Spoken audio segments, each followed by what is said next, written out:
Okay, Siman Lamed Beis If Daled. We already started. We saw the. We'll read again from the beginning of Sif Daled. Okay? Sif Daled. Tzorich shelo tidbak shum ois bechaveroto, elo kol ois tiyeh mukefes gvil. We discussed this already. That a letter has to be surrounded by parchment. Right? It has to be surrounded by parchment, so therefore they mustn't touch. If they're touching, then it's not surrounded by parchment. If it's hitting the edge of the cloth, one of the last letters or the bottom letters are hitting the edge of the cloth, we mentioned the tzadi of ha'oretz, mustn't hit the bottom, it's not mukef kvir. Okay, Hago, said the Umar, v'yichtov ksiva tama, shelo yechzer afilu kutzoi shel yud. The ksav has to be written what's called ksiva tama. At the end of after Siman Lamed Vov, the MISHNA Berura, there's something called MISHNA Sofrim, where he describes how to write each letter. We're not going to go through that to see how he writes each letter, but it has to be written correctly. Each letter is composed of is written in a very specific way, and has to be written very, very accurately. And it mentions here an example: afilu kutzoi shel yud, even the koitz of the yud mustn't be missing. There's something called the kutzoi shel yud de Rabbeinu Tam, right? Which we don't recognize it in the way we write. But if you look carefully at the Sefer Torah, Tefillen, and Mezuzos, you'll see that on the bottom of the yud on the left, there's a little koitz that sticks out, right, which is called the kutzoi shel Rabbeinu Tam. So if it's even missing that kutzoi shel yud, then the tefillin are posel. Right? Are these rules for tefillin apply to mezuzah, apply to Sefer Torah? That we're reading. Answer: now? Some of them are, some of them do, some of them don't. Okay. This particular halacha does. It has to be written there. The tagim have to be also according to halacha. Right? On the top of the some of the letters there are crowns. Right? So some of them have one, and some of them have three. The simon of the ones that have one is bedek chayo, beis dalet kuf ches yud hey. Bedek chayo. Those have one tag, and the ones that have three tagim is shadnas getz. Shadnas shin ayin tes nun zayin getz gimel tzadi. Those ones all have three. Okay, so it has to have the tagim correctly.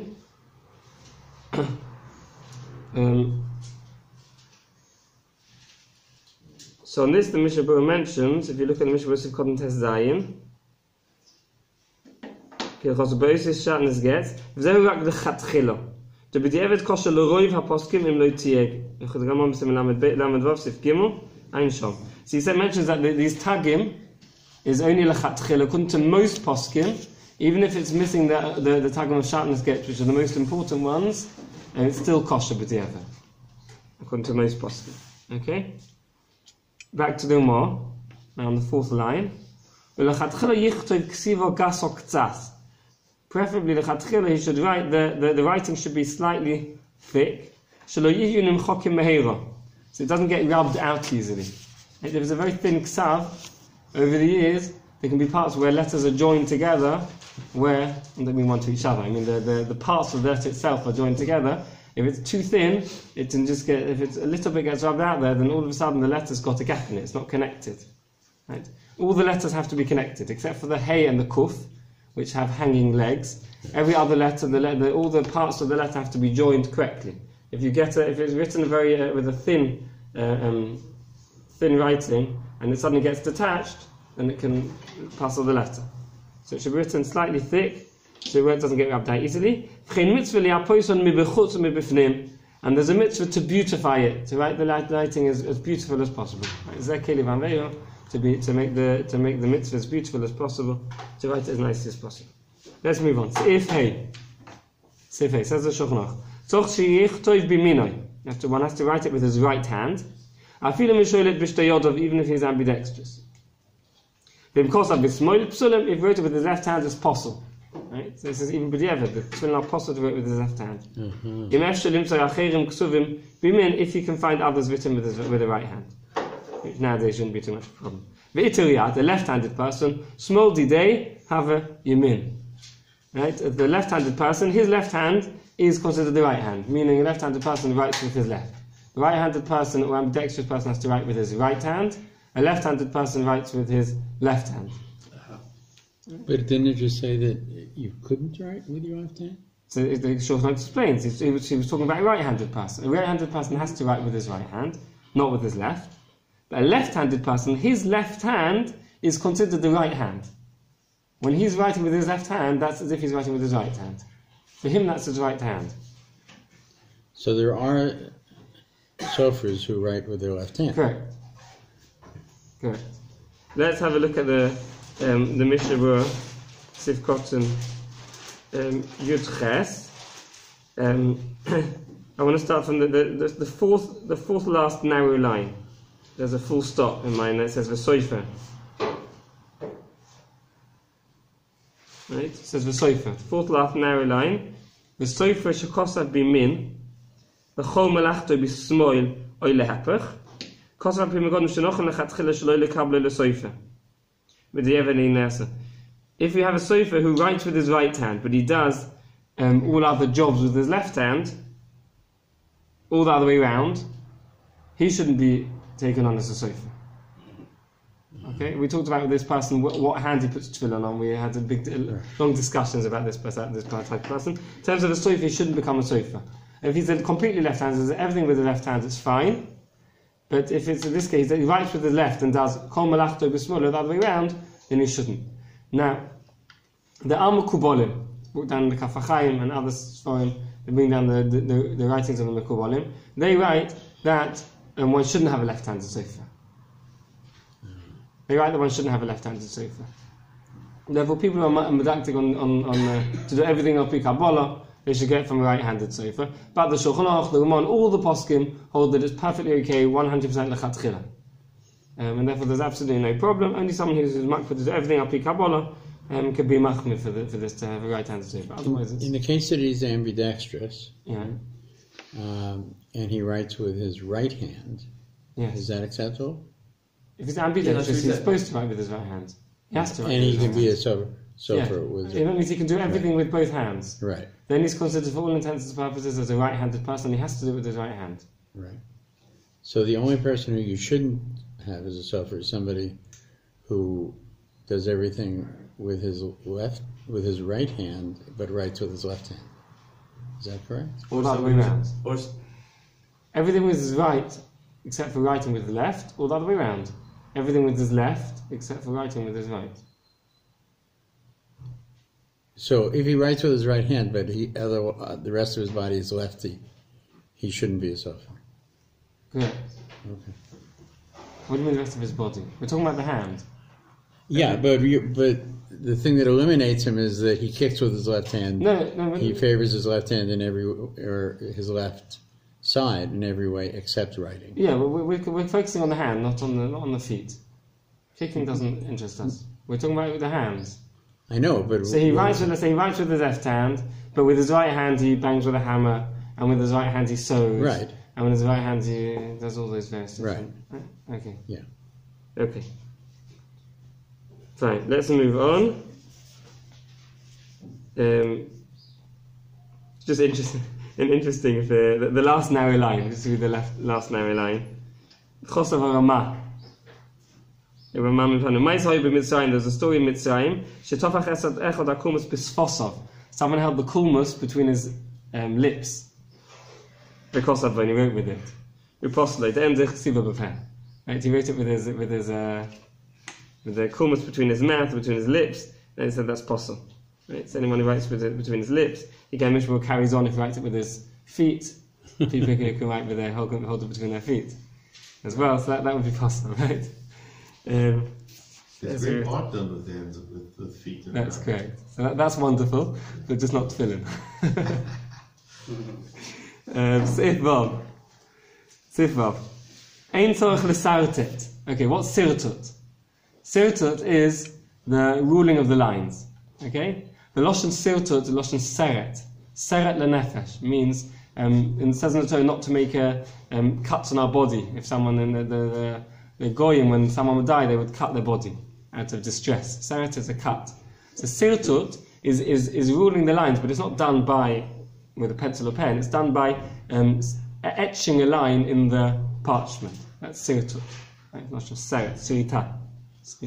Ein zorch lesartet. One doesn't have to do sirtut. Ki im shita alyona. Only the top line has to be ruled. Why don't you do the top line? The Mishnah Berura explains, because most people, after they have the top line etched, then the rest of them they'll be able to write straight afterwards. It's enough to have one, and then they'll be able to write the whole thing straight. If, however, he doesn't know how to write them straight without ruling the lines, then he should be recited all the lines. He shouldn't do it with lead. If he does it with lead, then the place where he does the sirtut will remain coloured. It shouldn't be coloured. It should just be etched. There should be no colour there. Hagor, says the Umar,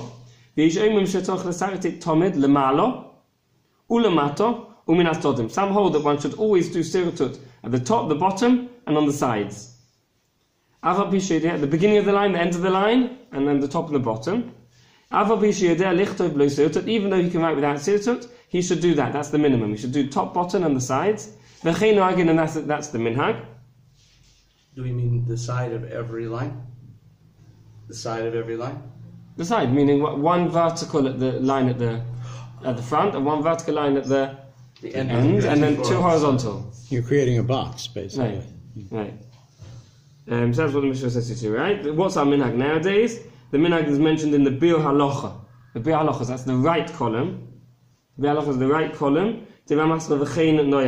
Starts on the 7th line. The 7th line of the Bir Halacha. He writes, nowadays everyone is noig to do sirtut on all the lines. Right, so that's the minhag prevailing minhag today, that sirtut is done to all the lines. Okay? How is it done? How is it actually done? Sharp instrument. Yeah. I guess. Yeah. Sure. And each line is drawn individually. Yes. Like you don't have something that... I have to say, I saw this done once, a long time ago, and I can't remember exactly how he did it. I can't tell you exactly. And the sides too. Yes. Compulsory. Yes. Never seen it. So it's They've been conscious of it. It almost says the minhag, but it's not makid if it wasn't done. So if it wasn't done, it's still kosher. The MISHNA Berura, if we look at the MISHNA Berura, it's called Kaf Aleph, that's the second line of the MISHNA Berura. He says, we mentioned that we only need the top line. The rest of the lines, the minimum is the top line. The rest of the lines are just Zekil Aveus to beautify the mitzvah. Mm-hmm. This is very interesting because from here we see a very important klal. You see it in a few other places as well. It's not only source. We see there's an Indian of beautifying a mitzvah even in places where we don't see it. We're talking here about tefillen that are wrapped up inside the box, which you don't see. And even so, there's an Indian of beautifying the mitzvah. Beautifying the mitzvah is not just what we see. It's that the actual article of the mitzvah we're using for the mitzvah is beautiful. It's not for our eyes. Right. It's not for our eyes. Right, exactly. Exactly. So it's very important you say it. Okay, let's have a look at, let's continue. Let's look at Sif Zayin. Sif Zayin. Halacha l'Moshe misinai tefilin ala klaf v'lo ala tuchsustus v'lo ala gvil. Okay, what are these things? What are klaf, tuchsustus and gvil? Okay, let's have a look first of all we'll discover what gvil is first. So to find out what gvil is, we'll have a look at the Bir Halacha just beneath the one we looked at before. So again, we're in the right column in the Bir Halacha, and we're now on the 10th line, I think. Yeah. Line 10. V'lo ala gvil.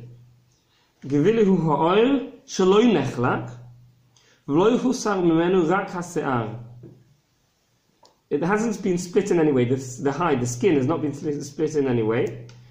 It's only had the hairs removed, particularly shom and a bit straightened there. And mitzad habosor, and on the side of the flesh, right? The flesh side of the skin has not been, lo yusar klum, nothing has been removed. So it's the complete hide, just with the hairs removed. That's gvil. Okay, so tefillin may not be written on gvil. Okay, they may not be written on tuchsustus. Okay, so let's find out. The MISHNA Berura is now going to, the Shulchan Aruch itself is going to explain to us what are klaf and tosuftos. So let's carry on reading in the Shulchan Aruch. Okay? Before that, he's going to tell us one extra halacha, and then we'll discover what klaf and tosuftos are. Koisun ala klaf b'mokoim bosor. We write on the klaf on the flesh side of the klaf. Let's first discover what klaf is, and then we'll explain exactly what this means. B'mshino, and if you didn't do this, possible. Let's find out what it is now. Mahu klaf mahu tosuftos. The skin when it's tanned, split into two. Split it down the middle. Right?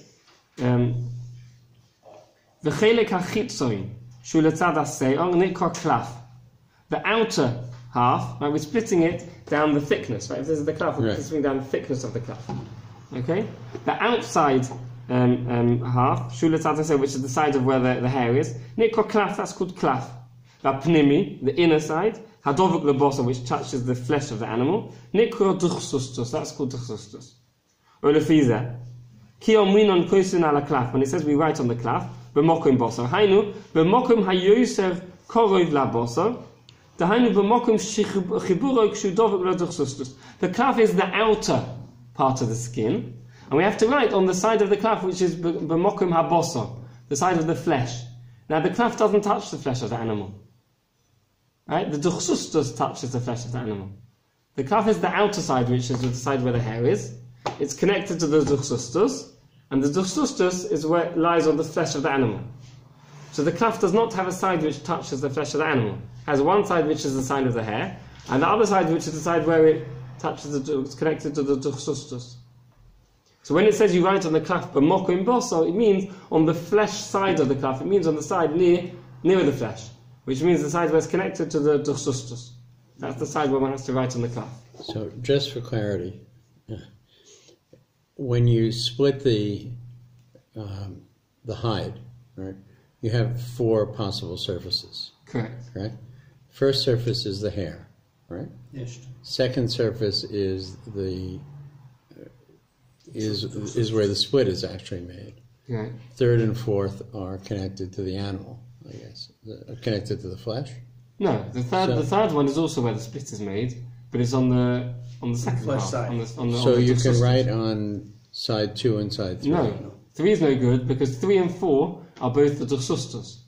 Right. 3 and 4 are both the part of the skin which is called duchsustus, and therefore both sides are possible. We don't use duchsustus at all. We only use the klaf. Right. So the klaf is side 2. So we eliminated sides 3 and 4. We're left with 1 and 2. And out of 1 and 2, we're told to do it on the flesh side of the klaf, which means side 2. Right. Okay. Thank you. Okay? Yep. Okay. Uklafin shalanu, she'ein chol kemoisam. This is the klafin shalanu. This is the remote talking, but it's the same with our klafim nowadays. 500 years later, it's the same with us. Klafin shalanu she'ein chol kemoisam. We don't split them. We don't split them into 2. Yesh lem din klaf. However, they do have a din of klaf. Okay? We're going to find out in a minute what exactly happens to this klaf and why it has a din of klaf. Because we write on it on the flesh side. Shemashim megarerim kliposoi ha'elyono shebamokum se'ar einoi elo kedei ma shetzorich lesagno lachalikoi. We are megarer. They do scrape off a little bit, a small amount. They scrape off on the side, on the outside. That's just what's needed in order to be metachanik, to smooth it out.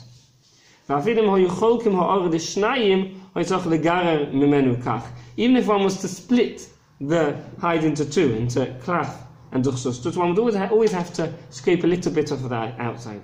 And on the side of the flesh, we scrape off a lot, until only the klaf is left. What they do is to take the hide, they scrape off a lot on the side of the bosor, so they don't split it, but they've scraped off so much on the side of where the flesh is, that they've scraped off the whole duchsustus.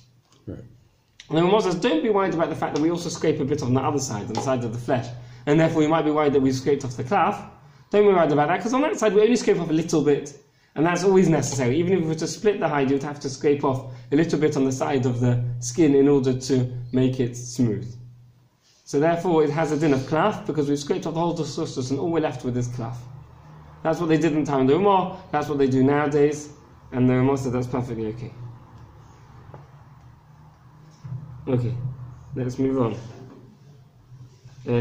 If we just look at, just see one more bit of halacha. It's not the Sivkotan. Halacha diva masla ve'im. It's just beneath the one we just finished. So I guess that means it's the 11th line. V'mshin apostle. On the right column in the halacha, on line 11, at the end of the line, v'mshin apostle, koya kulon.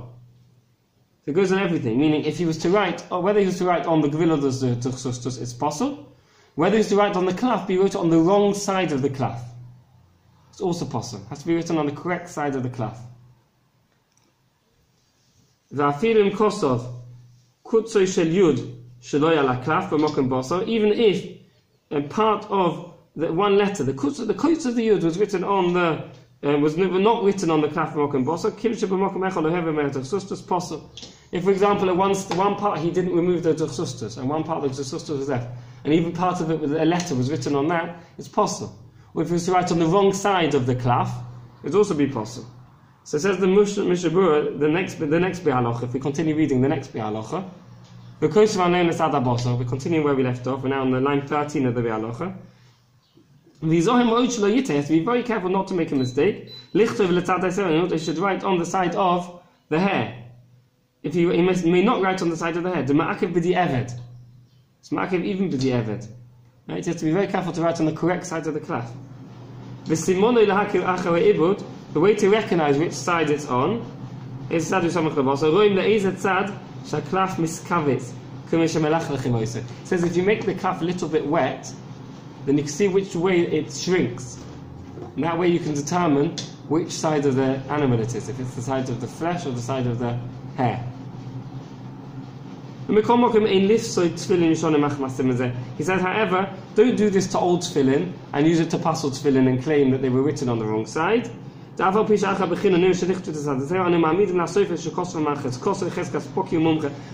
on the sofer, he was a competent sofer that wrote it, and we rely on he wrote it on the correct side. So we wouldn't pass old tefillin like this. This is only a test. One's given klaf and one doesn't know which side is the mokum, but the side of the flesh, one can use this test to determine it. Okay? So it's very important to write on the correct side of the klaf. Okay, we'll continue on Tuesday.